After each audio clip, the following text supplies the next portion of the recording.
पिछले video lecture में हम क्वेश्चन नंबर 1 से लेकर के क्वेश्चन नंबर 5 तक सॉल्व कर चुके थे। तो छठा क्वेश्चन जो है वो हम अब शुरू करते हैं। देखिए स्टेटमेंट में लिखा गया है कि फिगर जो 8.11 है, जो कि यहाँ आपको दिखा रखी है, इसमें डिस्टेंस टाइम ग्राफ 3 ऑब्जेक्ट्स ए, बी और सी का बनाया गया है और आपने इस ग्राफ को अच्छे से स्टडी करना है और 4 क्वेश्चंस का आंसर आपने करना है, जो क्वेश्चंस मैं अभी आपको दिखाऊंगा। उससे पहले आप इतना समझ लीजिए कि 3 ऑब्जेक्ट्स हैं हमारे पास, ए, बी और सी। तीनों के लिए डिस्टेंस टाइम ग्राफ प्लॉट किया गया है इकट्ठा, यानी कि एक ही ग्राफ पर तीनों ऑब्जेक्ट्स के लिए डिस्टेंस टाइम ग्राफ बनाया गया है। इन ऑब्जेक्ट्स के लिए जो ग्राफ बनाया गया है उसको आपने स्टडी करना है और स्टडी करके ये जो नीचे की तरफ आप देखिएगा, ये 4 क्वेश्चंस आपको नजर आ रहे होंगे, ए, बी, सी, डी। इन 4 क्वेश्चंस के हमने क्या करने हैं, आंसर्स देने हैं। तो मैंने ऐसा किया है, ये जो ग्राफ है इसका प्रिंट निकाल करके थोड़ा सा एनलार्ज फॉर्म में, थोड़ा सा बड़े फॉर्म में आपके सामने मैंने यहाँ पर रखा है, ताकि आपको सब चीज़ें आराम से क्लियर नज़र भी आए और समझ भी आए। तो चलिए एक एक करके हम चारों के चारों इसके जो पार्ट हैं ए, बी, सी, डी, उनको आंसर करते हैं। तो सबसे पहला पार्ट आप देखिएगा उसी जो ग्राफ के बेस पर है, जो आपको ग्राफ अभी अभी मैंने दिखाया।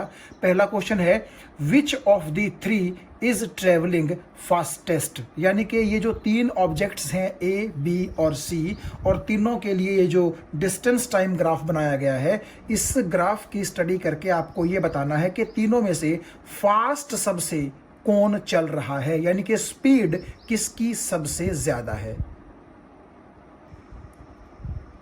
तो पहले पार्ट के सॉल्यूशन के लिए आप पहले इस ग्राफ को ज़रा ध्यान से देखिएगा।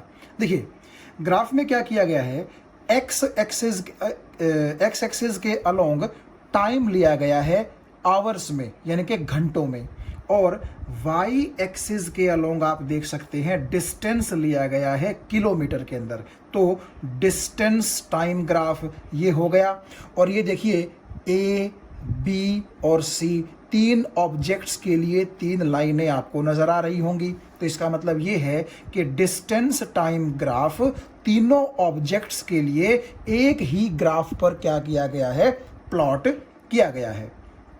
अब पहला क्वेश्चन था, which of 3 is travelling fastest, यानी कि ए, बी और सी में से कौन सा ऑब्जेक्ट फास्टेस्ट ट्रेवल कर रहा है। और नेचुरली फास्टेस्ट वही ऑब्जेक्ट ट्रेवल करेगा जिसकी स्पीड ज्यादा होगी।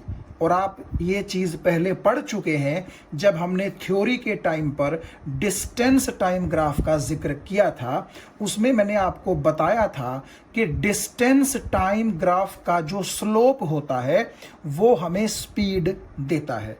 ये बात आपको समझ में आ गई।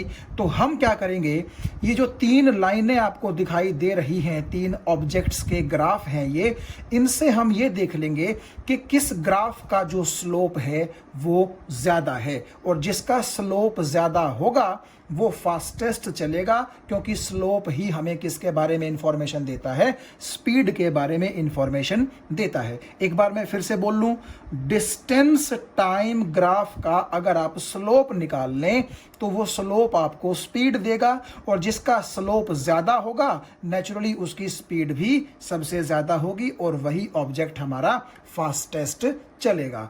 तो इसको देखने के लिए कि स्लोप किसका ज्यादा है, आपके पास 3 तरीके हैं। पहला तरीका बेहद आसान है। मैंने आपसे कहा था कि स्लोप का मतलब होता है ऊंचाई, यानी कि आप ऐसा समझिए कि इन तीनों लाइनों पर आप ऊपर की तरफ चढ़ने की कोशिश कर रहे हैं, ऐसा आप इमेजिन कीजिए। तो आप एक चीज देखिएगा, एक तो लाइन ये वाली है जो कि ऑब्जेक्ट बी के लिए है, एक लाइन ये वाली है जो कि सी के लिए है, और एक लाइन ये है जो ऑब्जेक्ट ए के लिए है। अगर आप यहां से और यहां से ऊपर चढ़ने की कोशिश करें तो आप शायद समझ पा रहे होंगे कि सबसे ज्यादा चढ़ाई आपको इस बी ग्राफ के लिए नजर आएगी। आप देखिए बी हमें ऐसा लगता है कि जैसे एक्स एक्सिस के मुकाबले कुछ ज्यादा ऊंचाई पर है, बिल्कुल खड़ी चढ़ाई है, ऐसा आपको लग रहा होगा। सी के मुकाबले में थोड़ी सी चढ़ाई कम है और ए के मुकाबले में चढ़ाई बिल्कुल ही कम है। आप ऐसा मान सकते हैं कि आप यहां खड़े हैं और ऊपर चढ़ने की कोशिश कर रहे हैं, ऊपर चढ़ने की कोशिश कर रहे हैं, ऊपर चढ़ने की कोशिश कर रहे हैं।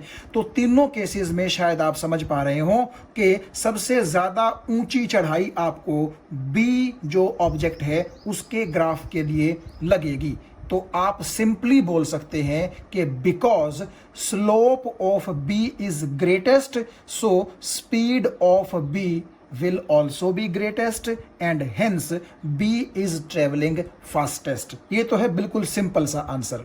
लेकिन अगर कई बच्चे ये सोचेंगे कि दूसरा मेथड क्या हो सकता है, ठीक है पहला मेथड तो ये चढ़ाई वाला मैंने बता दिया, दूसरा मेथड आप ये सोचिए कि स्लोप का मतलब मैंने आपको बताया था कि आपकी ग्राफ वाली लाइन पॉजिटिव एक्स एक्सिस के साथ कितना एंगल बना रही है। तो आप यहां देखिएगा ऑब्जेक्ट बी का जो ग्राफ है वो पॉजिटिव एक्स एक्सिस के साथ इतना एंगल बना रहा है, इसको मैंने बोल दिया थीटा बी। थीटा का मतलब आप समझते हैं एंगल से होता है, और थीटा बी का क्या मतलब है, बी ने कितना एंगल बनाया पॉजिटिव एक्स एक्सिस के साथ। सिमिलरली ये जो सी ऑब्जेक्ट की ग्राफिकल लाइन है ये आपकी एक्स एक्सिस के साथ जो एंगल बनाती है उसको बोल दीजिए थीटा सी, और ए ऑब्जेक्ट की ग्राफिकल लाइन आपकी एक्स एक्सिस के साथ कितना एंगल बनाती है उसको बोल दीजिए थीटा ए। देखिए ये वाली लाइन और ये वाली लाइन क्योंकि आपकी एक्स एक्सिस के पैरेलल है तो आप इसको एक्स एक्सिस का नाम दे सकते हैं। इसीलिए डार्क लाइन के अलावा मैंने ये पेन से बिल्कुल पतली जो दो लाइनें आपको दिखाई हैं इनको भी आप एक्स एक्सिस कंसिडर कर सकते हैं। ठीक है, ये चीज आपको समझ में आ गई। तो अगर आप ध्यान से देखेंगे तो बी ने जो ये एंगल बनाया है ये सबसे ज्यादा है, सी का उससे कम है और ए का सबसे कम है, जो मैंने यहां पर लिखा है कि angle made by B is greatest. ठीक है, उससे छोटा सी का एंगल है और उससे छोटा ए का एंगल है। तो जिसका एंगल सबसे ज्यादा होगा नेचुरली उसका स्लोप सबसे ज्यादा होगा। तो यहां पर आप लिख सकते हैं कि slope of B is greatest so speed of B will also be greatest, यानी कि बी ही आपका क्या रहेगा, फास्टेस्ट। तो ये दो तरीके हो गए। अब तीसरा तरीका क्या बचता है, तीसरा तरीका मैंने आपसे कहा था कि अगर आप स्लोप निकालना चाहें तो स्लोप जो होगा वो कैसे निकाला जाता है, वो निकाला जाता है परपेंडिकुलर अपॉन बेस जो है उस फॉर्मूले से निकाला जा सकता है। तो आप यहां पर एक चीज ध्यान से देखें, मैं ऐसा करता हूं यहां पर एक पॉइंट ले लेता हूं, आप जरा ध्यान से देखिएगा, यहां पर मैं एक पॉइंट ले लेता हूं और इस पॉइंट से नीचे की तरफ एक परपेंडिकुलर ड्रॉ करता हूं। आपको नजर आ रहा होगा तो ये परपेंडिकुलर चलते चलते चलते चलते आपका यहां पर गिरा। ठीक है, हमें इससे कोई मतलब नहीं है कि कहां से परपेंडिकुलर शुरू हुआ और कहां पर गिरा, जस्ट जो चीज मैं आपको बताना चाह रहा हूं वो आप ध्यान से देखिएगा। थोड़ा सा मैं इस लाइन को डार्क कर दूं ताकि आपको अच्छे से नजर आ जाए, वैसे समझ में आपको आ ही गया होगा। ठीक है, तो आप एक चीज देखिएगा, अगर आप यहां बात करेंगे तो यहां से लेकर के यहां तक ये बेस है, सिमिलरली यहां से लेकर के यहां तक भी बेस है और यहां से लेकर के यहां तक भी क्या है, बेस है। और चाहे ए के केस में देखिए, चाहे सी के केस में देखिए, चाहे बी के केस में देखिए, ये बेस तीनों में बराबर है। आपको बात समझ में आ रही है, ठीक है ना भाई। यहां से लेकर के यहां ये आपका ए का जो ग्राफ है उसका बेस है, यहां से लेकर के यहां ये सी वाले ग्राफ का बेस है, और यहां से लेकर के यहां ये बी वाले ग्राफ का क्या है, बेस है। ठीक है, तो आप देखिए यहां पर भी एंगल 90, यहां पर भी एंगल 90, यहां पर भी एंगल कितना, 90। तो आप देखिए बी के केस में यहां से लेकर के यहां तक परपेंडिकुलर है, यानी कि परपेंडिकुलर की लेंथ जो है वो काफी बड़ी है। सी के केस में यहां से यहां तक है तो परपेंडिकुलर बी के मुकाबले छोटी लेंथ का है, जबकि ए के केस में परपेंडिकुलर आप देखिए सबसे छोटा है। तो आप एक चीज देखिएगा, अगर मैं बोलता हूं कि स्लोप है परपेंडिकुलर अपॉन बेस, ठीक है, तो बेस तो आपने देखा, ये जो ट्रायंगल आपको दिखाई दे रही है, इस पॉइंट इस पॉइंट इस पॉइंट, इस पॉइंट, इस पॉइंट, इस पॉइंट और इस पॉइंट, इस पॉइंट और इस पॉइंट के बीच में, तीनों के लिए बेस तो सेम था। तो नेचुरली अगर परपेंडिकुलर अपॉन बेस ही स्लोप होता है, ठीक है, तो बेस तो तीनों केस में सेम है, आपको नजर आ भी रहा होगा। तो जिसका परपेंडिकुलर सबसे ज्यादा होगा नेचुरली उसका स्लोप सबसे ज्यादा होगा। तो आप एक चीज देखिएगा, यहां पर मैं फिर से अगर आपको दिखाऊं, ये जो ट्रायंगल है जो कि बी के ग्राफ से बन रही है, तो यहां पर यहां से लेकर के यहां तक ये परपेंडिकुलर इतनी लेंथ का है, जबकि सी के केस में यहां से यहां है और ए के केस में सबसे कम है परपेंडिकुलर। तो क्योंकि बी के केस में परपेंडिकुलर सबसे ज्यादा है तो स्लोप सबसे ज्यादा होगा, और स्लोप अगर सबसे ज्यादा है तो वो स्लोप आपको क्योंकि स्पीड देता है, तो इसलिए बी की स्पीड क्या होगी, सबसे ज्यादा होगी। और स्लोप हमें जो डिस्टेंस टाइम ग्राफ का है वो स्पीड कैसे देता है, आप ध्यान से देखिएगा। अगर मैं आपको सिर्फ ऑब्जेक्ट बी वाला जो केस है अगर वो बताऊं, तो यहां से यहां जो परपेंडिकुलर होगा, आप देखिए वो परपेंडिकुलर यहां डिस्टेंस वाली एक्सिस के पैरेलल है। तो जितना डिस्टेंस यहां से यहां होगा उतना ही परपेंडिकुलर यहां से यहां होगा। इसका मतलब है कि परपेंडिकुलर हमें क्या देता है, डिस्टेंस देता है, किसमें, किलोमीटर में, क्योंकि यहां पर किलोमीटर में डिस्टेंस लिया गया है। और बेस आप देखिए यहां से लेकर के यहां आपको ये टाइम देगा, ठीक है ना, क्योंकि ये टाइम एक्सिस में है, तो ये आपको देगा टाइम किस में, आवर्स में। ये देखिएगा यहां पर टाइम आवर्स में लिया गया है, तो किलोमीटर पर आवर में भाई स्पीड ही तो होती है, ठीक है। तो ये आपको टाइम देगा, और डिस्टेंस अपॉन टाइम वैसे भी आप देखिए क्या होती है, स्पीड होती है। तो मुझे लगता है कि ये चीज आपको समझ में आ गई होगी। चाहे आप ऊपर चढ़ने के तरीके से सिंपली बात करें, चाहे आप एंगल की टर्म में बात करें, और चाहे आप जो ये परपेंडिकुलर अपॉन बेस का फॉर्मूला है स्लोप का, इस टर्म में बात करें, तीनों टर्म में आप देखिए ऑब्जेक्ट बी का ही स्लोप ज्यादा आता है। इसका मतलब उसी की स्पीड क्या होगी, फास्टेस्ट। तो which of the three is travelling fastest, तो आपका आंसर क्या आना चाहिए, ऑब्जेक्ट बी।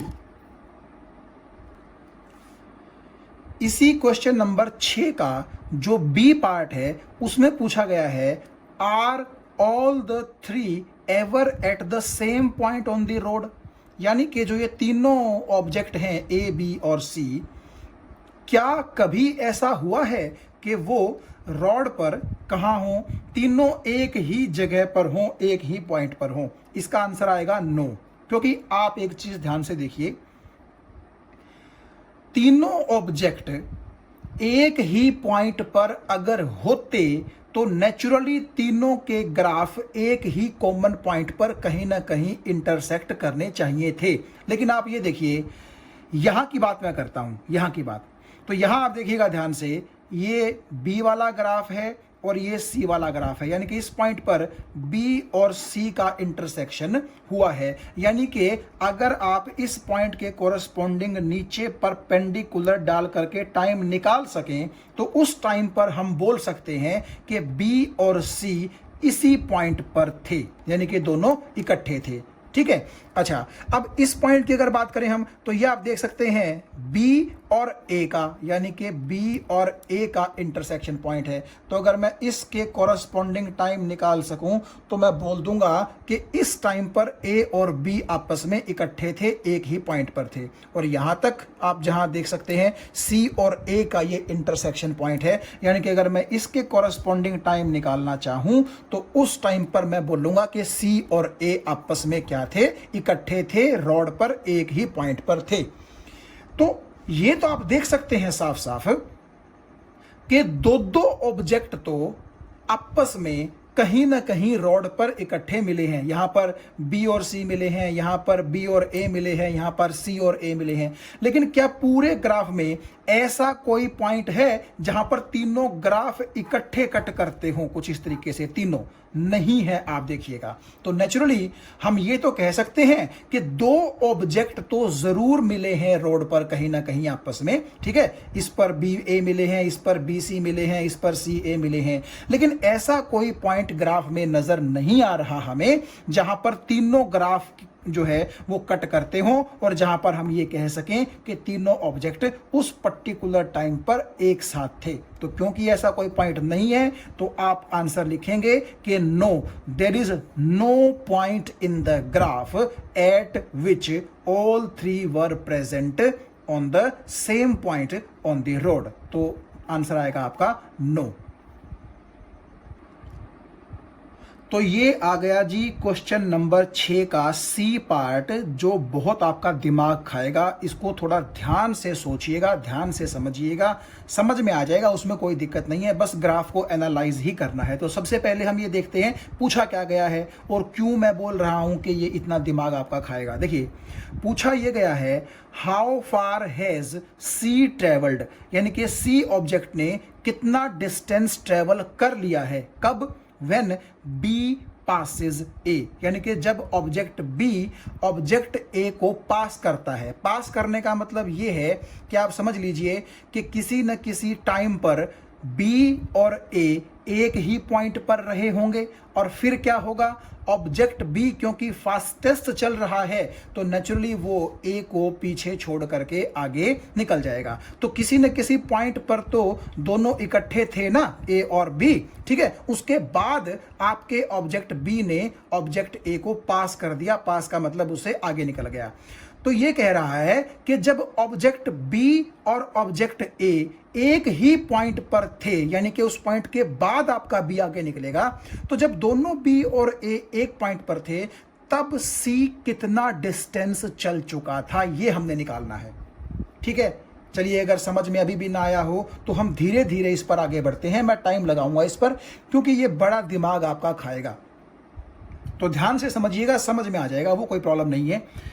तो आप ध्यान से देखिएगा, एक्स एक्सिस में हमने क्या ले रखा है, टाइम ले रखा है, किस में, आवर्स में, और ये वाई एक्सिस में हमने डिस्टेंस ले रखा है, किस में, किलोमीटर में। यहाँ पर आप अगर ध्यान से देखें, आपको यहाँ पर ग्राफ में ही जो है मार्क बना के दिखाए गए हैं कि यहाँ पर डिस्टेंस 4 किलोमीटर है, यहाँ पर डिस्टेंस 8 किलोमीटर है, यहाँ पर डिस्टेंस 12 किलोमीटर है। सिमिलरली अगर मैं टाइम एक्सिस की बात करूँ तो यहाँ पर टाइम 0.4 आर है, यहाँ पर टाइम 0.8 आर है, यहाँ पर 1.2 आर है एंड सो ऑन। तो क्या हम ये निकाल सकते हैं कि यहाँ पर, यहाँ पर, यहाँ पर, यहाँ पर टाइम कितना होगा, या फिर यहाँ पर, यहाँ पर, यहाँ पर, यहाँ पर डिस्टेंस कितना होगा। यानी कि मेरा मतलब ये है कि आप अगर ध्यान से देखें तो अगर मैं आपसे पूछूं कि यहाँ तो टाइम 0 है, ठीक है, आप समझ रहे हैं, यहाँ पर आप देख पा रहे हैं कि टाइम है 0.4 आर, क्योंकि आर में लिया गया है टाइम को। तो अगर कोई आपसे पूछे कि यहाँ पर टाइम कितना है, यानी कि आपका ये बेसिकली आप बोल सकते हैं ये पहला डिवीज़न है, ये दूसरा डिवीज़न है, ये तीसरा डिवीज़न है, ये चौथा डिवीज़न है, और ये वाला कौन सा डिवीज़न है, 5वां डिवीज़न। तो अगर आपका यहाँ पर टाइम 0 है, यहाँ पर टाइम आपका 0.4 आर है, तो यहाँ पर टाइम कितना होगा जस्ट एक डिवीजन के बाद। या फिर अगर यहाँ पर डिस्टेंस आपका 4 किलोमीटर है, यहाँ पर डिस्टेंस अगर आपका 0 है, तो यहाँ पर डिस्टेंस कितना होगा ठीक एक डिवीजन के बाद। तो अब हम सबसे पहले एक डिवीजन में टाइम कितना होगा और एक डिवीजन में डिस्टेंस कितना होगा ये निकाल लेते हैं पहले। तो ध्यान से देखिएगा आप, यहां से लेकर के यहां तक अगर आप काउंट करें, ये छोटे छोटे जो बॉक्स आपको दिखा रहे हैं ये 5 बॉक्स हैं। देखिए यहां से यहां 1 बॉक्स, फिर 2, 3, 4 और यहां तक आपके 5 बॉक्स बन गए। तो 5 बॉक्स मिलकर के कितना टाइम बनाते हैं, 0.4 आर। तो मैंने यहां पर लिख दिया, ये एक्स एक्सिस पर है ना टाइम, तो मैंने लिखा 5 box on X axis is equal to 0.4 hour. ये बात आपको समझ में आ गई। तो एक बॉक्स कितना हो जाएगा, आप समझ सकते हैं, 0.4 को जब आप 5 से डिवाइड करेंगे तो इतना आ जाएगा। यानी कि यहां से लेकर के यहां तक जो ये एक बॉक्स है इसमें 0.08 आर टाइम होगा। यानी कि यहां का टाइम कितना हो जाएगा, 0.08 आर एंड सो ऑन। आगे आप इस तरह बढ़ सकते हैं। जब एक बॉक्स आपका इतना है तो 2 बॉक्स इसके 2 गुने, 3 बॉक्स इसके 3 गुने, 4 बॉक्स इसके 4 गुने, 5 बॉक्स इसके 5 गुने एंड सो ऑन। इस तरह आप आगे प्रोसीड कर सकते हैं। उसके बाद आप देखिए मैंने 14 बॉक्सेस की वैल्यू निकाल ली है जो कि इतनी आई है जाकर के। हम इसके बारे में देखेंगे कि 14 बॉक्सेस की वैल्यू ही क्यों निकाल ली है, ठीक है। तो अभी तक तो आपने देखा कि टाइम एक्सिस पर एक बॉक्स की वैल्यू कितनी होगी और 14 बॉक्सेस की वैल्यू कितनी होगी वो हम निकाल चुके हैं। सिमिलर काम हम करते हैं कहाँ, वाई एक्सिस में। तो आप यहां देखिएगा, यहां से लेकर के यहां तक ये एक बॉक्स, 2 3 4 5 6 7, तो 7 बॉक्स मिलकर के 4 किलोमीटर का निर्माण करते हैं। तो मैंने यहां पर लिख दिया 7 box on Y axis is equal to 4 kilometre. ये चीज आपको समझ में आ गई होगी। तो एक बॉक्स कितना हो जाएगा, नेचुरली 4/7 किलोमीटर। तो एक बॉक्स अगर 4/7 किलोमीटर का है तो 4 बॉक्स कितने के हो जाएंगे, तो गुना में 4 कर दीजिए, वो आ जाएगा 16/7 यानी कि 2.29 किलोमीटर। अब आपके दिमाग में एक सवाल जरूर आ रहा होगा कि ठीक है भाई, एक बॉक्स एक्स एक्सिस में और एक बॉक्स वाई एक्सिस में तो हम निकाल लेंगे आराम से, लेकिन ये 4 बॉक्स और 14 बॉक्स क्यों निकाले गए हैं, इनका फंडा क्या है। अब आप इस चीज पर आइए, मैं आपको बताता हूं। देखिए, क्वेश्चन में कहा गया है कि जब बी ए को पास करता है, तो नेचुरली अगर पास कर रहा है तो एक पॉइंट पर रहे होंगे ना। तो आप ये देखिएगा कि ए और बी यहां ग्राफ में कौन सा ऐसा पॉइंट है जहां पर वो सेम पॉइंट पर थे। तो देखिएगा, ये वो पॉइंट है, आप समझ रहे हैं। ये ग्राफ किसका है जी, बी का, और ये वाला ग्राफ किसका है, ए का। तो दोनों यहां इंटरसेक्ट कर रहे हैं कि नहीं कर रहे। तो इसका मतलब ये है कि जब आपका बी ए को पास करने ही लगा है तो बेसिकली इस पॉइंट की बात हो रही है। तो पूछ रहा है कि उस वक्त पर सी कितना डिस्टेंस ट्रेवल कर चुका है। तो आप एक चीज देखिएगा, इस पॉइंट के कॉरस्पॉन्डिंग जब आप नीचे की तरफ परपेंडिकुलर ड्रॉ करेंगे तो वो परपेंडिकुलर यहां गिरेगा, और आप ये बॉक्सेस काउंट करके देख लीजिएगा, यहां से लेकर के यहां तक के ये 14 बॉक्सेस मिलेंगे आपको एक्स एक्सिस में। तो मेरे पास एक बॉक्स की वैल्यू है इतनी, तो 14 बॉक्सेस की वैल्यू ही तो निकाल लूंगा ना मैं। तो अब आपको समझ में आ गया होगा कि मैंने पहले 14 बॉक्सेस की वैल्यू क्यों निकाली थी। तो 14 बॉक्सेस की वैल्यू जब आप निकालेंगे तो वो आएगी 1.12 आर। यानी कि आप ऐसा बोल सकते हैं कि जब टाइम 1.12 आवर था तब आपका बी प्लान कर रहा था कि वो ए को क्या कर जाए, पास कर जाए। बेसिकली इतने टाइम पर तो वो इकट्ठे थे, इसके बाद ही वो क्या करेगा, पास करेगा। ये चीज आपको समझ में आ गई। तो जहां पर बी और ए आपस में इंटरसेक्ट करते हैं, मैंने ये देख लिया कि उस टाइम वक्त कितना हुआ है, और वो वक्त हुआ था 1.12 आवर। ये बात आपको समझ में आ गई। आप देखिए ना, 1 2 3 4 5 6 7 8 9 10 11 12 13 14, तो 14 बॉक्सेस के बराबर का वक्त था, इसीलिए यहां पर मैंने 14 बॉक्सेस की वैल्यू निकाल ली थी। अब एक चीज और देखिए आप, जब इस टाइम पर बी और ए तो यहां थे, तो कोई आपसे पूछे कि इस टाइम पर सी कहां था, तो आप ध्यान से देखिएगा, जब इसी पॉइंट से मैं नीचे परपेंडिकुलर ड्रॉ कर रहा था तो इस परपेंडिकुलर ने इस पॉइंट पर आपके ऑब्जेक्ट सी के ग्राफ को भी काटा है। यानी कि अगर इस पॉइंट पर टाइम 1.12 आवर है तो इस पॉइंट पर भी टाइम कितना होगा, 1.12 आवर ही होगा। तो इसका मतलब क्या हुआ, इसका मतलब यह हुआ कि 1.12 आवर टाइम जब बीत चुका था तो बी और ए तो यहां थे, लेकिन सी आपका यहां था। आपको यह बात समझ में आ गई। तो अब एक चीज देखिएगा, इस पॉइंट के कॉरस्पॉन्डिंग क्या मैं सी का डिस्टेंस ट्रेवल्ड निकाल सकता हूं कि किस डिस्टेंस पर है सी। तो देखिएगा, सी वाले ग्राफ से जब आपने डिस्टेंस वाली एक्सिस पर परपेंडिकुलर ड्रॉ किया तो वो परपेंडिकुलर एग्जैक्टली कहां आकर के मिला, 8 किलोमीटर पर। इसका मतलब क्या है कि 1.12 आवर टाइम पर बी तो प्लान कर रहा था कि मैं ए को पास कर जाऊं, लेकिन उस टाइम पर सी किधर था, सी था जी ओरिजिन से 8 किलोमीटर दूर। ये चीज आपको समझ में आ चुकी है कि नहीं आ चुकी, ठीक है। तो मैंने यहां लिख दिया कि at t is equal to 1.12 hour, आप यहां पर आर लिख सकते हैं, वैसे अंडरस्टूड ही है, टाइम आर में है, ठीक है। तो at t is equal to 1.12 hour, c is at 8 kilometre, ठीक है। क्योंकि आप देखिए अगर इस पॉइंट के कॉरेस्पॉन्डिंग आप टाइम देखेंगे तो इतना ही आएगा, और जब इससे डिस्टेंस वाली एक्सिस पर परपेंडिकुलर ड्रॉ करेंगे तो एग्जैक्टली 8 किलोमीटर ओरिजिन से डिस्टेंस जो है वहां पर परपेंडिकुलर गिरेगा। तो ये लाइन आपको समझ में आ गई होगी, ठीक है, कि at t is equal to 1.12 hour, c is at 8 kilometres, कहां से, ओरिजिन के मुकाबले। ये बात आपको समझ में आ गई होगी। तो क्या आप ऐसा बोल सकते हैं कि जी जब b a को पास करने की तैयारी कर रहा है तो C बेसिकली 8 किलोमीटर चल चुका है? नहीं, 8 किलोमीटर नहीं चल चुका है। क्यों?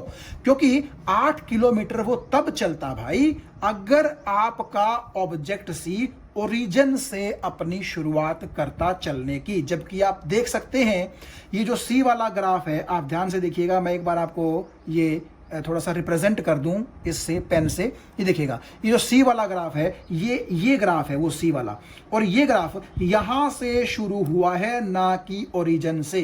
तो इसका क्या मतलब है कि जो आपका ऑब्जेक्ट सी है वो ओरिजिन से स्टार्ट नहीं लेता बल्कि इस पॉइंट से स्टार्ट लेता है कि नहीं है? तो स्टार्ट वो यहां से लेता है और इतने टाइम के बाद पहुंच वो यहां जाता है। तो नेचुरली यहां से लेकर के यहां के बीच का जो डिस्टेंस है वही तो उसने ट्रेवल किया होगा जब बी ए को क्या करने लगा होगा, पास करने लगा होगा। तो इस पॉइंट और इस पॉइंट के बीच का डिस्टेंस हम कैसे निकाल सकते हैं? सबसे पहले तो आप इस पॉइंट का डिस्टेंस ओरिजिन से निकाल लीजिए। देखो ये पॉइंट ओरिजिन से कितने बॉक्स ऊपर है? 1 2 3 4 बॉक्स ऊपर है। और आप जानते हैं वाई एक्सिस में एक बॉक्स इतने किलोमीटर का है, तो 4 बॉक्स, अब आप समझ गए कि 4 बॉक्स की वैल्यू मैंने क्यों निकाली। तो 4 बॉक्स किसके बराबर हो जाएगा? 16/7 यानी कि 2.29 किलोमीटर के बराबर हो जाएगा। तो मेरा मतलब कहने का यह है कि जब टाइम 0 था, आप देख लीजिए यहां से जब आप टाइम एक्सिस पर परपेंडिकुलर ड्रॉ करेंगे तो वो t इज इक्वल टू 0 पर ही गिरेगा। तो जब आपका टाइम 0 था तो c जो था वो ओरिजिन से 2.29 किलोमीटर यानी कि 16/7 का मतलब है 2.29 किलोमीटर दूर था। एक बार फिर सुनिए, जब टाइम 0 था तो ओरिजिन से c का डिस्टेंस 2.29 किलोमीटर था यानी कि C यहां था। और जब टाइम इतना हो गया यानी कि इतना हो गया तो C कहां पहुंच गया? 8 किलोमीटर वाले मार्क पर पहुंच गया। ये चीज आपको समझ में आ गई। तो कुल मिलाकर के अगर देखा जाए तो C ने तो यहां से लेकर के यहां तक का ही तो डिस्टेंस, ये जो इतना डिस्टेंस बनेगा यही तो ट्रेवल किया है उसने। और ये डिस्टेंस कैसे निकलेगा? आप 8 में से ये 2.29 घटा दो, क्योंकि देखिए यहां से लेकर के यहां तक तो 8 है और यहां से लेकर के यहां तक 2.29 है। तो 8 में से जब 2.29 घटा देंगे तो आपको इन दोनों पॉइंट्स के बीच का डिस्टेंस मिल जाएगा, जो कि कितना आएगा? 5.71 किलोमीटर। और यहां पर आंसर भी मैंने कितना लिखा है? 5.71 किलोमीटर। तो मुझे उम्मीद है ये चीज आपको समझ में आ गई होगी। एक बार फिर से देखिएगा आप, सिर्फ इसी पे थोड़ा सा आपको ध्यान देने की जरूरत है। बाकी इतना लंबा मैं किसी और में टाइम आपको नहीं लगाऊंगा, क्योंकि यहां पर क्या होता है, आप एक बॉक्स की वैल्यू एक्स एक्सिस में और एक बॉक्स की वैल्यू वाई एक्सिस में पहले से ही निकाल करके रखें, ठीक है।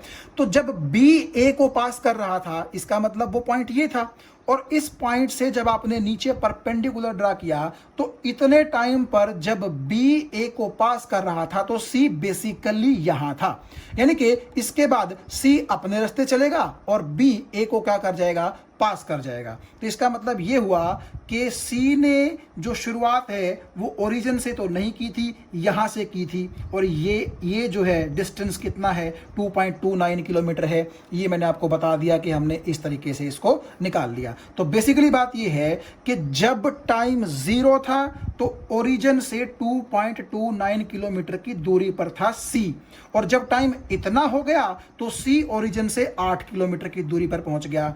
तो 0 से लेकर के 1.12 आवर, तो इतने टाइम के ड्यूरिंग आपके सी ऑब्जेक्ट ने यहां से लेकर के यहां तक का 5.71 किलोमीटर डिस्टेंस ही तो ट्रेवल किया। तो इस तरह से आप प्रोसीड कर सकते हैं। ठीक है, तो आपने ये देखा कि बी और ए जब मीट कर रहे थे तो उस वक्त सी कहां था और शुरू में सी कहां था, उन दोनों के बीच का डिस्टेंस ही सी ने क्या किया है, आपके इस टाइम इंटरवल में ट्रेवल किया है। तो ये आ गया जी 6th क्वेश्चन का डी पार्ट। और अगर आप ध्यान से इसको पढ़ें तो लिखा है how far has B travelled. अब पूछ रहा है कि बी कितना दूर चल चुका है, कब, by the time it passes C. It का मतलब बी की ही बात हो रही है, तो कुल मिलाकर के बात पूछ रहा है आपसे कि जब बी सी को क्रॉस करने ही लगा है, और क्रॉस करने का मतलब मैंने आपको बता दिया कि वो पॉइंट देखिए जहां बी और सी का इंटरसेक्शन है।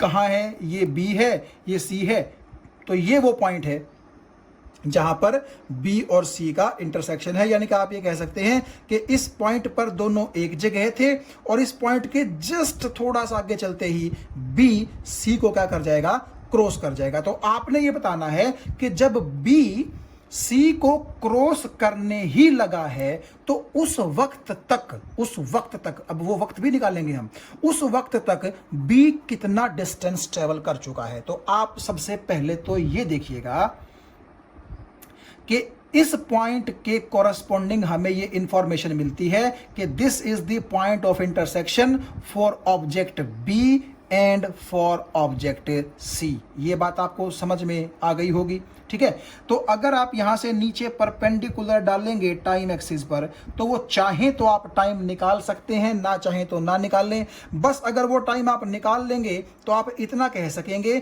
कि जी इतने टाइम के बाद बी जो है वो सी के साथ एक ही पॉइंट पर था और इसके बाद वो उसको क्या कर जाएगा, क्रॉस कर जाएगा। लेकिन हमें टाइम से मतलब नहीं है, उसने पूछा है how far B has travelled. तो एक चीज देखो आप, अगर मैं इस पॉइंट से परपेंडिकुलर डालूं डिस्टेंस वाली एक्सिस पर, तो वो परपेंडिकुलर यहां गिरा। आपको बात समझ में आ गई होगी।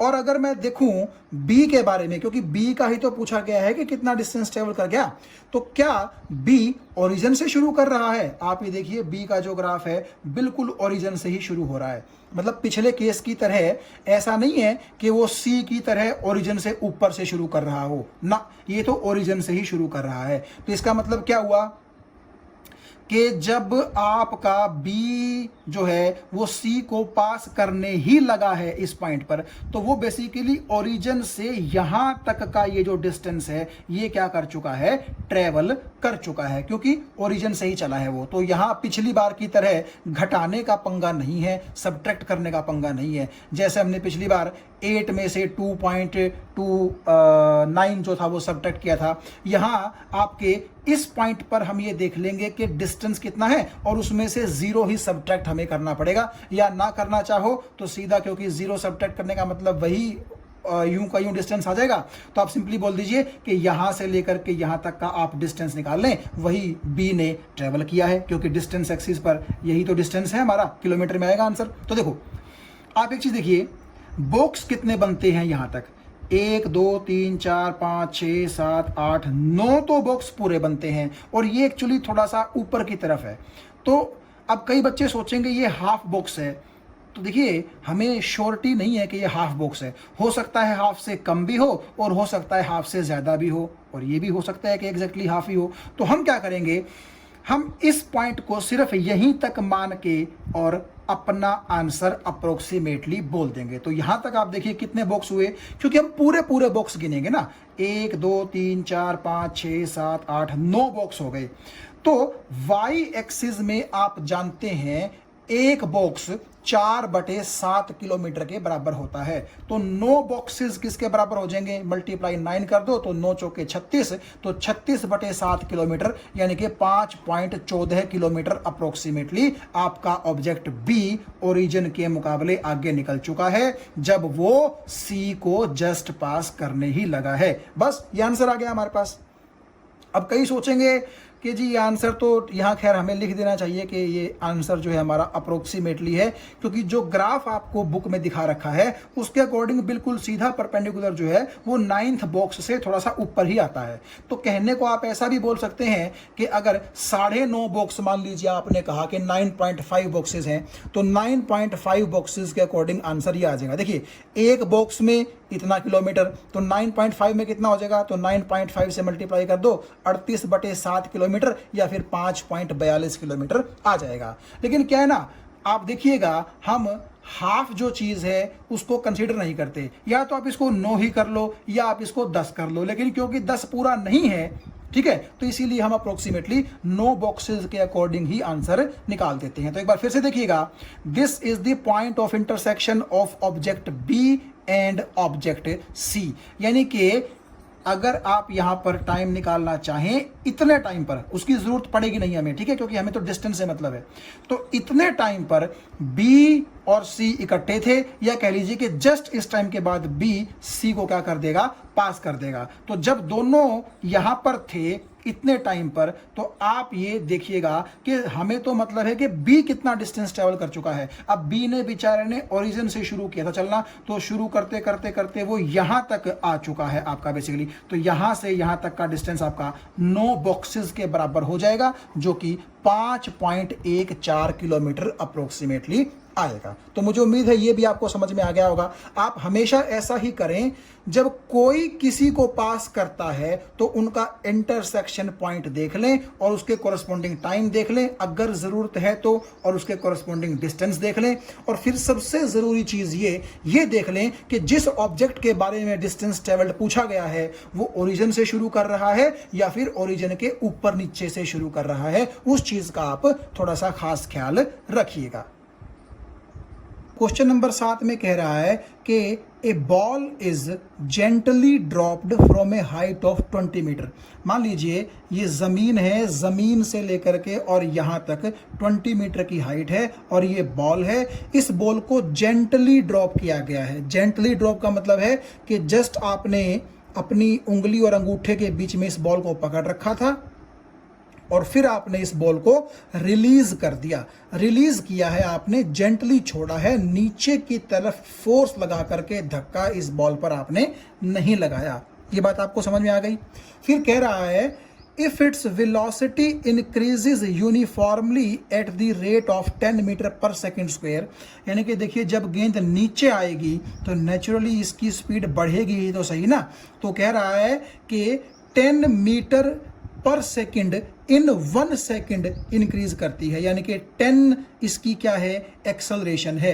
भाई मीटर पर सेकंड स्क्वायर में कौन होता है, एक्सेलरेशन ही तो होती है। और इसको आप ऐसे लिख सकते हैं, कैसे, 10 मीटर पर सेकंड डिवाइड बाय 1 सेकंड, यानी कि हर बार 1 सेकंड में 10 मीटर पर सेकंड स्पीड नीचे आते वक्त इस बॉल की क्या हो रही है, बढ़ रही है।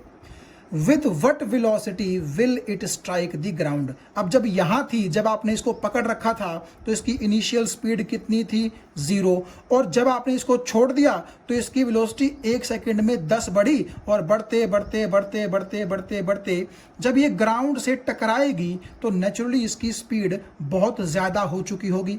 तो आपने यही बताना है कि किस स्पीड के साथ ये ग्राउंड को टकराएगी।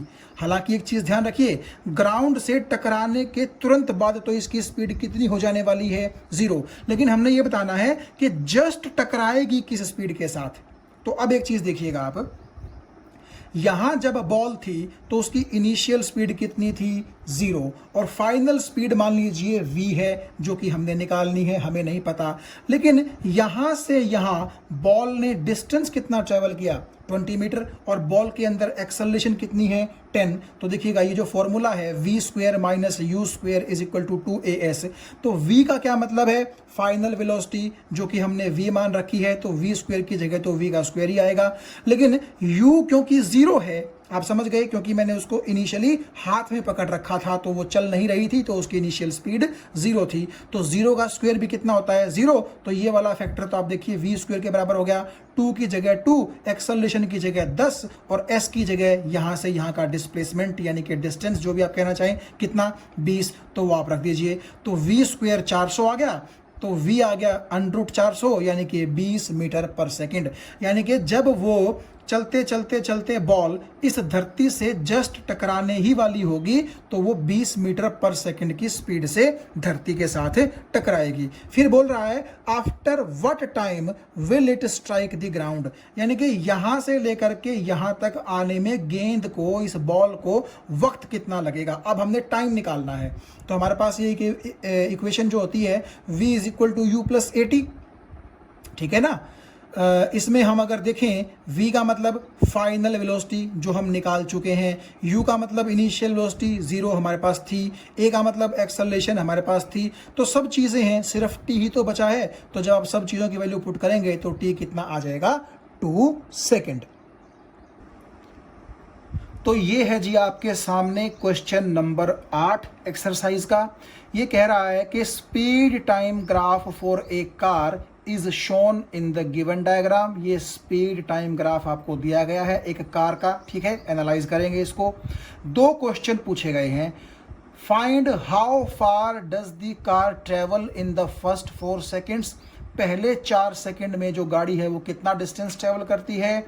और आपको क्या करना है, shade the area on the graph that represents the distance travelled by the car during the period, यानी कि 4 सेकंड तक वो कितना डिस्टेंस ट्रेवल करेगी ग्राफ में आपको थोड़ा सा हाईलाइट करके भी इसको दिखाना है। तो बेसिकली पार्ट ए में 2 क्वेश्चन ये हो गए।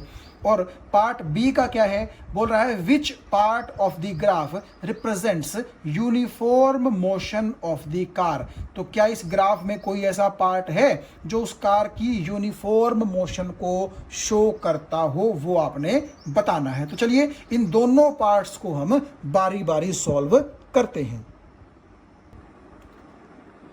तो ये आप देखिए उसी ग्राफ का मैंने प्रिंट लेकर के थोड़ा सा बड़ा आपको दिखाने की कोशिश की है वीडियो में। तो आप अगर ध्यान से पहले ग्राफ को एनालाइज करें, ये क्या लिखा हुआ है ये सब आपको समझ में आ जाएगा। बिल्कुल शांत मन से पहले ग्राफ को एनालाइज करें। देखिए एक्स एक्सिस पर आप ध्यान से देखिएगा टाइम लिया गया है किसमें, सेकंड्स में। और वाई एक्सिस पर आप देखिए स्पीड ली गई है मीटर पर सेकंड में। तो नेचुरली स्पीड टाइम ग्राफ हुआ कि ना हुआ। स्पीड को अगर आप v से रिप्रेजेंट कर दें और टाइम को अगर आप t से रिप्रेजेंट कर दें तो आप इसको vt ग्राफ भी बोल सकते हैं, ठीक है। आओ जरा, तो यहां पर आप देखिए, यहाँ पर टाइम आपका 0 है, यहाँ पर 2 सेकंड है, 4 सेकंड है, 6 सेकंड है, ठीक है। तो आप एक बॉक्स में कितना टाइम होगा चाहे तो निकाल सकते हैं, वरना यहाँ पर जरूरत उसकी पड़ेगी नहीं, ठीक है।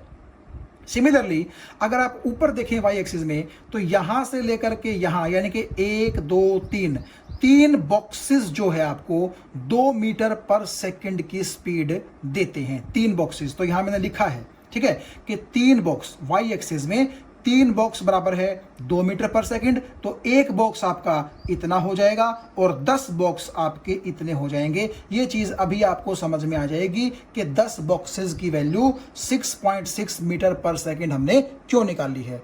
तो सबसे पहले चलिए इस ग्राफ को हम क्या करते हैं, एनालाइज करते हैं। देखिए ध्यान से, ये जो ग्राफिकल लाइन है ये कुछ कर्व्ड लाइन है कुछ इस तरीके से, और आगे जाकर के आप ये देखिएगा बी से लेकर के सी के बीच में ये स्ट्रेट लाइन हो गई है, यानी कि पैरेलल टू टाइम एक्सिस हो गई है।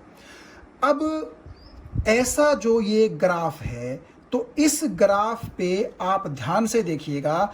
पहले क्वेश्चन में जो ए पार्ट था 8वें का, ठीक है, ए पार्ट कह लीजिए या क्वेश्चन नंबर 1 कह लीजिए, उसमें ये पूछा गया है कि distance travelled by the car कितना है ड्यूरिंग द फर्स्ट 4 सेकेंड्स। तो आप एक चीज मुझे बताइए, सिर्फ पहले 4 सेकंड में आपकी गाड़ी कितना डिस्टेंस ट्रेवल करेगी ये पूछा गया है। पूरे के पूरे ग्राफ में नहीं पूछा गया, सिर्फ पहले 4 सेकंड में। और एक चीज आपको पता होगी कि स्पीड और टाइम के बीच का जो ग्राफ होता है, उस ग्राफ के नीचे का अगर आप क्या निकाल लें, एरिया निकाल लें, तो वो एरिया अंडर वीटी ग्राफ आपको डिस्टेंस ही देता है। अगर आपको बात समझ में नहीं आई है तो धीरे धीरे आ जाएगी, कोई दिक्कत नहीं है। वैसे मैं पहले वीडियोस में ये बात आपको बता चुका हूं कि area under VT graph, VT graph का मतलब है स्पीड टाइम। जो आपका ये ग्राफ आया है, अगर आप इस ग्राफ के नीचे नीचे का यानी कि इस लाइन और एक्स एक्सिस के ये बीच का एरिया अगर आप निकाल लें तो वो एरिया आपको क्या देगा, डिस्टेंस ट्रेवल्ड देगा। ठीक है, तो ग्राफ तो हमारा पॉइंट सी तक है, लेकिन आप एक चीज बताइएगा, मैं क्यों निकाल लूंगा 0 से लेकर के और सी के अंडर का एरिया, जब मुझसे पूछा ही नहीं गया। ये मुझसे पूछा सिर्फ कितने टाइम तक का गया है, पहले 4 सेकंड का। तो देखिएगा, यहां पर आपके टाइम 2 सेकंड है, यहां पर आपका टाइम कितना है 4 सेकंड। तो यहां 0 से लेकर के 4 सेकंड, तो ये पहले 4 सेकंड्स का हिसाब किताब हो गया। ठीक है, मैंने यहां से ऊपर एक लाइन जो थी वो ड्रॉ कर दी, जिसने आपके ग्राफ को यहां पर पॉइंट ए पर कट किया। तो ये चीज आपको समझ में आ गई। तो अब आपने क्या करना है, आप इस पॉइंट को आप 0 बोल लीजिए, ओ बोल लीजिए, आपकी मर्जी है, एक ही बात है। ओ से लेकर के और ए के बीच, ओ से ए के बीच जो ये ग्राफ है, इस ग्राफ के नीचे का जो ये एरिया है, अगर आप ये एरिया कैलकुलेट कर सकें तो वो एरिया ही आपको 0 से 4 सेकंड्स के बीच का डिस्टेंस ट्रेवल्ड दे देगा। अब कैसे निकालना है इस चीज को, देखो, आपने ये तो देख ही लिया कि पॉइंट ए मैंने क्यों बनाया, क्योंकि मुझे सिर्फ पहले 4 सेकंड्स से मतलब है, उसके बाद जो आगे का एरिया है उससे मतलब मुझे नहीं है, क्योंकि क्वेश्चन में मुझसे पूछा ही नहीं गया। तो इसीलिए मैंने क्या किया, अब मैं बोलूंगा कि ओ से लेकर के और ए तक जो ये ग्राफ है, ठीक है, तो ए से जो ये मैंने परपेंडिकुलर ड्रॉ कर दिया, तो जो 3 लाइनें मैं आपको बताने जा रहा हूं, उन 3 लाइनों के बिटवीन कितना एरिया होगा, वो एरिया ही हमें 0 से 4 सेकंड्स के बीच का डिस्टेंस देगा। देखिए 3 लाइनें कौन सी, पहली है ये वाली लाइन जिसको आप एक्स एक्सिस बोल सकते हैं 4 तक, दूसरी ये वाली लाइन जो आपकी 4 को कहां मिलाती है, ए से, और तीसरी ये कर्व्ड लाइन है जो ओ से कहां जा रही है, ए। तो इनके बीच में ये जो एरिया है, आप देखिएगा मैं थोड़ा सा इसको खराब करने जा रहा हूं अभी, ये जो एरिया है ये वाला, ये एरिया आप निकाल लेंगे अगर, तो ये आपको डिस्टेंस देगा 0 से 4 सेकंड का। लेकिन प्रॉब्लम क्या है इसमें, प्रॉब्लम ये है कि ये जो कर्व्ड लाइन है ये कोई मैथमेटिकल शेप नहीं बनाती है। मैथमेटिकल शेप का क्या मतलब है, देखिए, अगर मैं ओ को ए से सीधा यूं स्ट्रेट लाइन में मिला दूं, तब तो आप बोल दोगे कि जी ओ और ये 4 वाला पॉइंट और ये ए वाला पॉइंट ये एक राइट एंगल्ड ट्रायंगल बनाता है। क्यों, आप देखिएगा नीचे जब आप परपेंडिकुलर ड्रॉ करेंगे तो ये एंगल तो 90 हो जाएगा ना। ठीक है, तो ये आपका किसका काम करेगा, बेस का, ये आपको किसका काम करेगा, परपेंडिकुलर का, और ये ओ से ए जो स्ट्रेट लाइन है ये आपको किसका काम करेगा, हाइपोटेनस का। तो एक जो राइट एंगल्ड ट्रायंगल होती है उसका तो एरिया निकालने का फॉर्मूला आपने भी पढ़ा है, क्या फॉर्मूला होता है, half into base into height. लेकिन ये जो आपकी ओ से लेकर के ए कर्व्ड लाइन है भाई, अब इसका तो हमारे पास कोई ना तो मैथमेटिकल शेप में इसका कुछ नाम है, ना ही हमारे पास कोई इसका फॉर्मूला है। तो कैसे करें, तो हमारे पास और कोई चारा नहीं है, हमें क्या करना पड़ेगा, ये जो ओ से लेकर के ए आपने लाइन को स्ट्रेट मिलाया है और ये जो कर्व्ड लाइन है, इन दोनों के बीच का ये जो एरिया है, जिसको मैं दोबारा से डार्क आपको करके दिखा रहा हूं, ये वाला एरिया, ठीक है, इस स्ट्रेट लाइन से ऊपर और इस कर्व लाइन से नीचे, ठीक है, ये वाला जो एरिया है जो आपको एक चांद जैसी शेप नजर आ रही है बेसिकली। ठीक है, तो ये जो एरिया है ये हम नहीं निकाल सकते, इसलिए हमें सिर्फ ये जो ओ से लेकर के ए तक जो स्ट्रेट लाइन मैंने बनाई है, ये एक राइट एंगल जो ट्रायंगल है, इसी राइट एंगल ट्रायंगल के अंडर का एरिया हमें कैलकुलेट करना पड़ेगा और उसी से काम चलाना पड़ेगा। तो इसलिए हमारा जो आंसर आएगा वो एक बार फिर से क्या आएगा, अप्रोक्सीमेट आएगा। दिक्कत आपको समझ में आ रही है, आप सोचेंगे क्यों हम अप्रोक्सीमेट आंसर निकाल रहे हैं, क्योंकि ट्रायंगल का तो एरिया निकालने का फॉर्मूला मैथ में पढ़ा है हमने, लेकिन ये जो कर्व्ड लाइन है इसके नीचे का एरिया कैसे निकलेगा, हमने ऐसा कोई फॉर्मूला मैथ में नहीं पढ़ा। इवन इस शेप का तो मैथ में कोई नाम भी नहीं है। भाई देखो ना, ये परपेंडिकुलर है, ये बेस है और यहाँ पर लाइन कर्व है। तो ऐसी कोई शेप हमने पढ़ी है? बल्कि आपको तो ऐसा लग सकता है कि जैसे एक पूरे सर्कल का ये क्या है, 1/4 हिस्सा है, क्वार्टर हिस्सा है, जबकि हमें क्या पता ये पूरी तरह गोल है। तो पूरा शक है हमें इस पर। तो इसीलिए हम क्या करेंगे, काम चलाने के लिए केवल O को A से सीधा मिला हुआ मान लेंगे और इस ट्रायंगल के अंडर का ही एरिया कैलकुलेट करेंगे। तो ट्रायंगल के अंडर का एरिया कैसे कैलकुलेट करेंगे?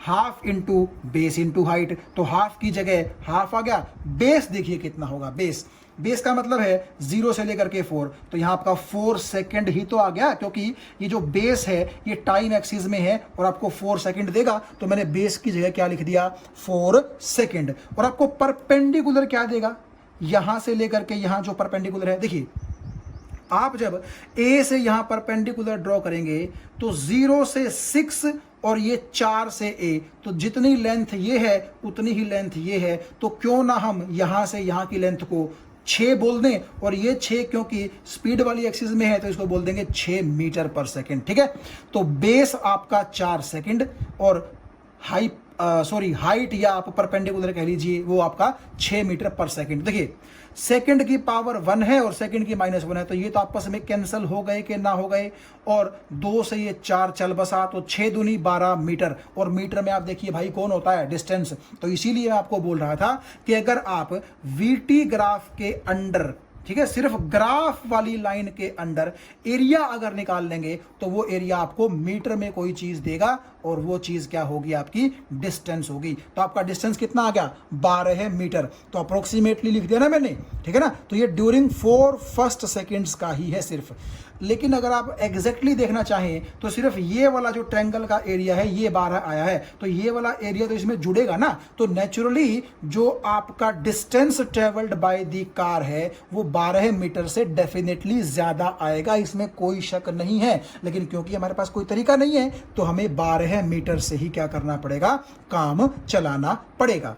तो आपको समझ में आ गया, 0 से लेकर के पहले 4 सेकंड जो थे उनमें जो भी आपका ग्राफ है उस ग्राफ के अंडर का आपने अप्रोक्सीमेट एरिया निकाल लिया जो कि आपको डिस्टेंस देगा, और वहां से हमें आंसर मिला 12 मीटर। तो आप आंसर दे सकते हैं कि पहले 4 सेकंड में जिस कार का ये ग्राफ है वो कार लगभग 12 मीटर का डिस्टेंस ट्रेवल करेगी। और क्योंकि पार्ट ए में बात हुई थी कि उस एरिया को शेड भी करके दिखाइए, तो 0 से लेकर के 4 का ये जो आपका कर्व्ड एरिया था इसको मैंने ग्रीन में शेड करके भी दिखा दिया है। तो green shaded area basically represents the distance travelled by the car during first 4 seconds. तो चलिए अब पार्ट बी पर आते हैं। तो बी पार्ट में पूछा गया था आपसे क्या, कि कौन सा पार्ट ग्राफ का यूनिफॉर्म मोशन को शो करता है। देखिए मैं कह रहा हूं कि पॉइंट बी से लेकर के पॉइंट सी के बीच में अगर आप गौर करें तो ये ग्राफ बिल्कुल एक स्ट्रेट लाइन बन गया है टाइम एक्सिस के पैरेलल। और ये स्ट्रेट लाइन क्या इंडिकेट करती है, ये स्ट्रेट लाइन इंडिकेट करती है कि B के कॉरस्पॉन्डिंग भी स्पीड उतनी ही है, C के कॉरस्पॉन्डिंग भी स्पीड उतनी ही है, लेकिन B के कॉरस्पॉन्डिंग टाइम इतना है और C के कॉरस्पॉन्डिंग टाइम कुछ और है।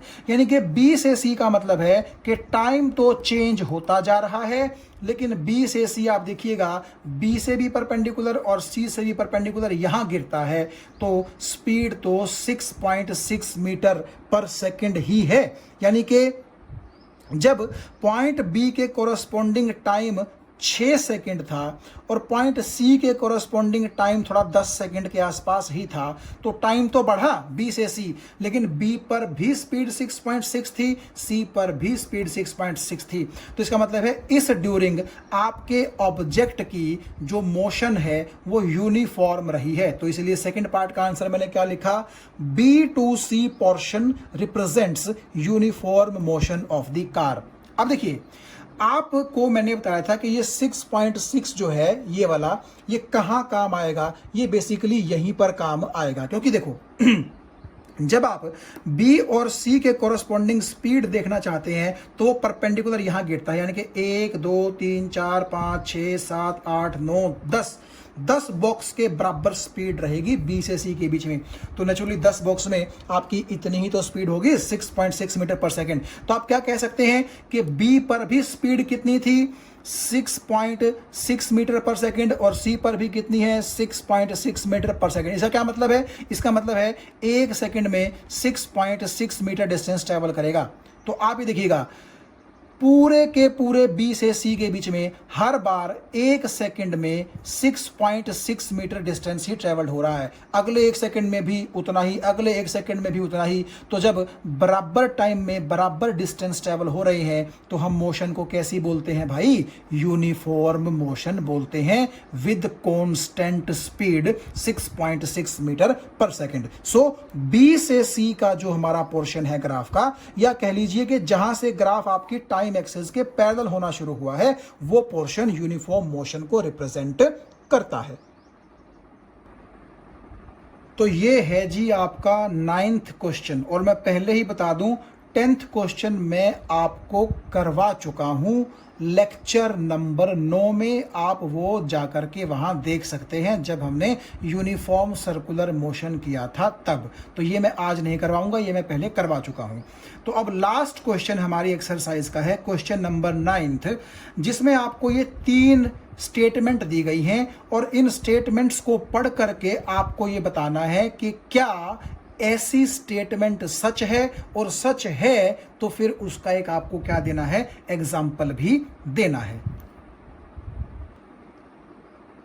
तो ये है जी आपके 9th क्वेश्चन का सॉल्यूशन। हम इसको तीनों पार्ट्स को आराम से समझने की कोशिश करते हैं। देखिए, पहला जो पार्ट आपसे पूछा गया था वो ये कि एक ऑब्जेक्ट है जिसकी कांस्टेंट एक्सेलरेशन है लेकिन उसके पास 0 वेलोसिटी है। क्या ऐसा कोई केस पॉसिबल हो सकता है? अब कई बच्चे ये सोचेंगे कि यार अगर एक्सेलरेशन कांस्टेंट है तो इसका मतलब ये है कि जो स्पीड या वेलोसिटी है वो पर सेकंड एक फिक्स वैल्यू से बढ़ रही है, और अगर स्पीड बढ़ रही है, वेलोसिटी बढ़ रही है, तो वो 0 कैसे हो सकती है? कई बच्चे ऐसा सोच सकते हैं, लेकिन मैं आपको बताऊं ऐसा पॉसिबल है। यानी कि आपके ऑब्जेक्ट के पास एक्सेलरेशन तो कांस्टेंट हो, यानी कि कुछ ना कुछ वैल्यू हो, और फिर भी उसकी वेलोसिटी 0 हो, ऐसा पॉसिबल है। Yes, this case is possible. अब एग्जाम्पल इसका क्या रहेगा वो आप ध्यान से देखिएगा। एग्जाम्पल देने से पहले मैं 2 चीज़ों की तरफ आपका ध्यान दिलवा दूं। एक बार तो मान लीजिए मैंने किसी गेंद को ऊपर फेंका है, और एक मान लीजिए कोई गेंद नीचे की तरफ आ रही है। ये चीज़ मैं आपको पहले बता चुका हूं कि अगर ये कोई बॉल है और मैंने इसको हाथ में पकड़ रखा है तो इसकी इनिशियल स्पीड, इनिशियल वेलोसिटी 0 होगी, क्योंकि मैंने इसको पकड़ रखा है। और जैसे ही मैं इसको छोड़ता हूं तो धरती इसको नीचे की तरफ फोर्स लगा करके खींचती है ना, तो इसकी वेलोसिटी क्या होती जाती है, इंक्रीज होती जाती है, जिसको हम बोलते हैं ग्रेविटेशनल फोर्स। और ग्रेविटेशनल फोर्स अगर किसी चीज को नीचे खींच के उसकी वेलोसिटी को बढ़ाता है, तो मैंने आपको पहले बताया था कि उसके अंदर acceleration 10 metre per second square होगी। इसका मतलब क्या है? इसका मतलब है कि हर बार 1 सेकंड में 10 मीटर पर सेकंड की वेलोसिटी प्लस होगी, यानी कि बढ़ेगी, है ना। और ये एक्सेलरेशन कांस्टेंट होती है। जब भी ग्रेविटेशन की वजह से कोई चीज अर्थ पर आ रही है, ठीक है, नीचे की तरफ आ रही है, तो उसमें एक्सेलरेशन इतनी ही होगी, यानी कि उस ऑब्जेक्ट की 1 सेकंड में जो स्पीड है वो 10 मीटर पर सेकंड ही बढ़ेगी, ना इससे कम ना इससे ज्यादा। तो एक्सेलरेशन कैसी हुई? कांस्टेंट। ठीक है, अभी आप देखिएगा आगे हम इसको थोड़ा सा और समझते हैं। तो यहां पर इस ऑब्जेक्ट की वेलोसिटी 0 थी, और 1 सेकंड के बाद 10, 2 के बाद 20, 3 के बाद 30 एंड सो ऑन। तो मतलब नीचे आते आते ऑब्जेक्ट की वेलोसिटी क्या हो रही है? बढ़ रही है। और वैसे भी आप देखिए एक्सेलरेशन अगर पॉजिटिव है तो फाइनल वेलोसिटी बढ़ती ही है, क्योंकि आप देखिए u का मतलब होता है इनिशियल वेलोसिटी और v का मतलब होता है फाइनल वेलोसिटी। फाइनल का मतलब बाद वाली। तो यहां पर इनिशियल वेलोसिटी तो 0 थी, तो u की जगह आप 0 रख दीजिए, और फाइनल वेलोसिटी तो कुछ ना कुछ है, चाहे वो 20 30 कुछ भी हो। तो बड़े में से जब छोटा घटता है तो नेचुरली एक्सेलरेशन पॉजिटिव ही तो आती है, और पॉजिटिव का मतलब है कि v u से क्या है, बड़ी है, यानी कि एक्सेलरेशन पॉजिटिव है, यानी कि आपकी वेलोसिटी लगातार शुरुआत के मुकाबले बढ़ती जा रही है। ये बात समझ में आ गई। तो आप एक चीज देखिए, जब कोई चीज नीचे आती है तो उसकी एक्सेलरेशन पॉजिटिव होती है और उसकी वेलोसिटी लगातार बढ़ती है। हालांकि ये एग्जांपल हमारे जो क्वेश्चन है उससे रिलेटेड नहीं है। ये वाला क्वेश्चन जो है, ये वाला पार्ट जो है, ये हमारे क्वेश्चन से रिलेटेड है, लेकिन दोनों क्योंकि जुड़े हुए हैं तो आपको अच्छे से समझ में आ जाए, इसीलिए मैंने दोनों को कनेक्ट कर दिया था। तो सिमिलरली आप देखिए, जब कोई चीज नीचे आती है तो उसकी वेलोसिटी बढ़ती है। इसके उल्टा अगर आप किसी बॉल को, किसी पत्थर को ऊपर की तरफ फेंकेंगे तो आप समझ रहे होंगे वो स्लो होता चला जाएगा और एक पॉइंट के बाद वो और ऊपर नहीं जा पाएगा, क्योंकि उस पॉइंट पर, सपोज कीजिए यही है वो पॉइंट, तो उस पॉइंट पर उसकी वेलोसिटी कितनी हो चुकी होती है, 0। सपोज कीजिए आपने किसी चीज को ऊपर फेंका 30 मीटर पर सेकंड की स्पीड से, ठीक है, तो 30 से घट के उसकी स्पीड 20 रह गई, 20 से घट के 10 रह गई और 10 से घट के कितनी हो गई, 0। तो हाईएस्ट पॉइंट का मतलब क्या है, जब आपने ऑब्जेक्ट बिल्कुल ऊपर की तरफ फेंक दिया तो ऊंचे से ऊंचा पॉइंट जो है, जब वो वहां पहुंचेगा तो वहां उसकी वेलोसिटी कितनी हो चुकी होगी, 0 हो चुकी होगी। तो तब भी क्या हम ये बोलेंगे कि एक्सेलरेशन 10 ही है उसके अंदर, बिल्कुल। लेकिन अब की बार एक्सेलरेशन को क्या बोलना चाहिए, बेसिकली रिटार्डेशन बोलना चाहिए हमें। क्यों? क्योंकि पहली बार जैसे वेलोसिटी नीचे आते वक्त इंक्रीज हो रही थी, तो यहां ऊपर जाते वक्त वेलोसिटी क्या होती है, डिक्रीज। और अगर आपकी वेलोसिटी डिक्रीज होती है तो एक्सेलरेशन हम कैसी लेते हैं, नेगेटिव। क्यों? देखो, शुरू में मान लीजिए आपके ऑब्जेक्ट की स्पीड थी 30 और हाईएस्ट पॉइंट पर जाकर के 0 हो गई, तो 0 में से 30 जब घटाएंगे तो नेगेटिव साइन तो आएगा ना। तो नेगेटिव साइन का मतलब है कि v छोटा है और u बड़ा है, यानी कि फाइनल वेलोसिटी कम हो चुकी है। और नेचुरली जब इनिशियल वेलोसिटी ज्यादा थी, फाइनल वेलोसिटी घटते घटते 0 हो चुकी है, तो ऊपर जाते वक्त वेलोसिटी घट ही तो रही है। लेकिन मैं ये आपको बता दूं कि अगर कोई ऑब्जेक्ट प्योर ग्रेविटेशनल फोर्स के अंडर है, यानी कि और कोई फोर्स उस पर ना लग रहा है, तो नीचे आते वक्त भी उसके अंदर एक्सेलरेशन 10 होती है, बस वो प्लस की होती है, और ऊपर जाते वक्त भी उसमें एक्सेलरेशन 10 ही होती है, बस उसका साइन कैसा हो जाता है, नेगेटिव। अब इस चीज का मतलब क्या है, जैसे पहली बार तो क्या हुआ था, 1 सेकंड में 10 मीटर पर सेकंड का इंक्रीज हुआ था। अब की बार 1 सेकंड में 10 मीटर पर सेकंड का क्या होगा, डिक्रीज होगा। नेगेटिव एक्सेलरेशन हमें यह बताती है।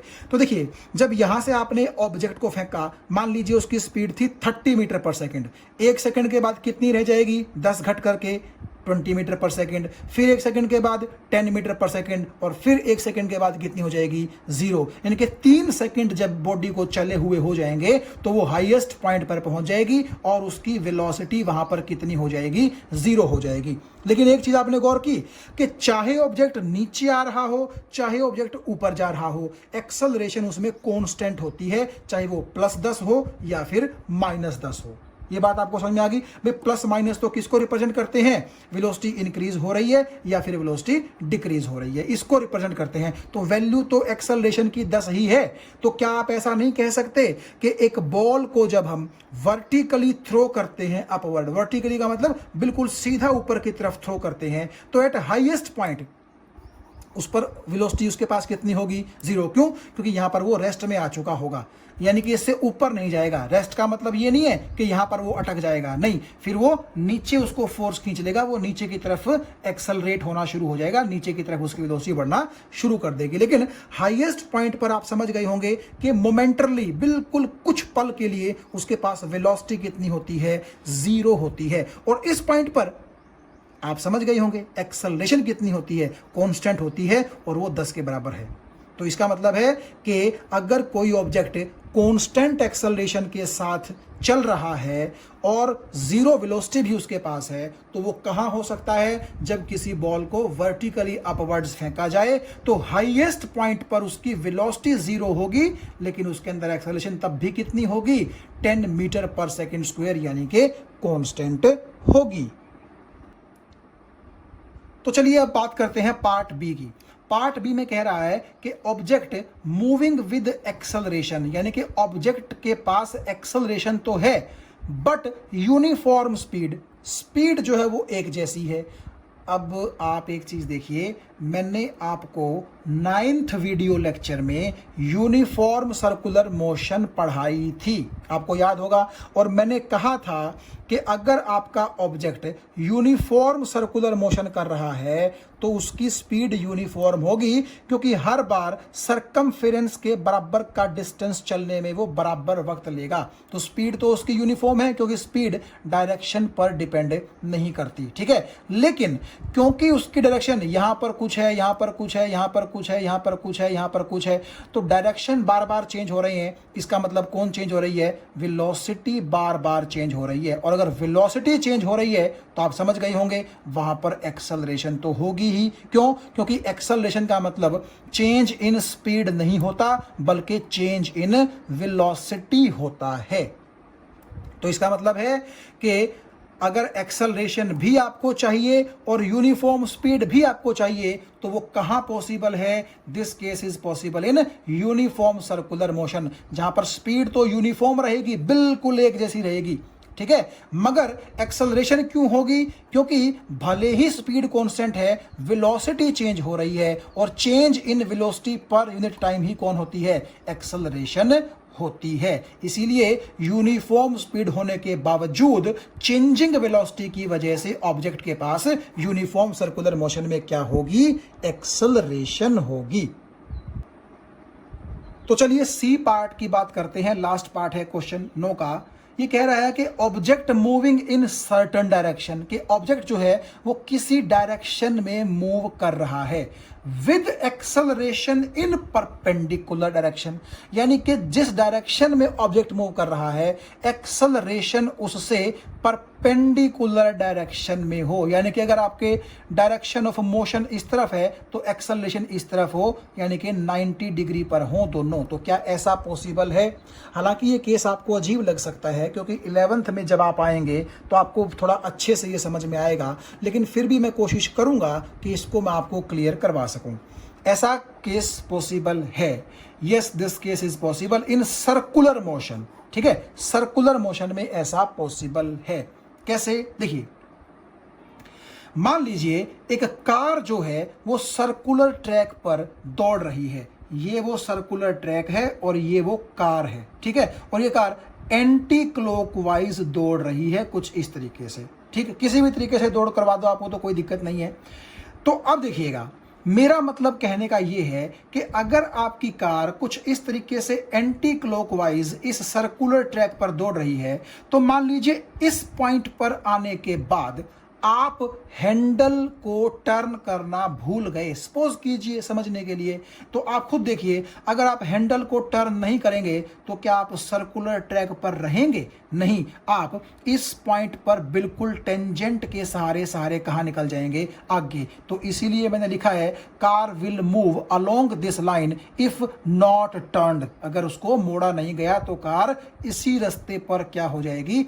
चल पड़ेगी। तो इसका मतलब है this is the direction of motion of car. तो मोशन इस तरफ है कि नहीं है?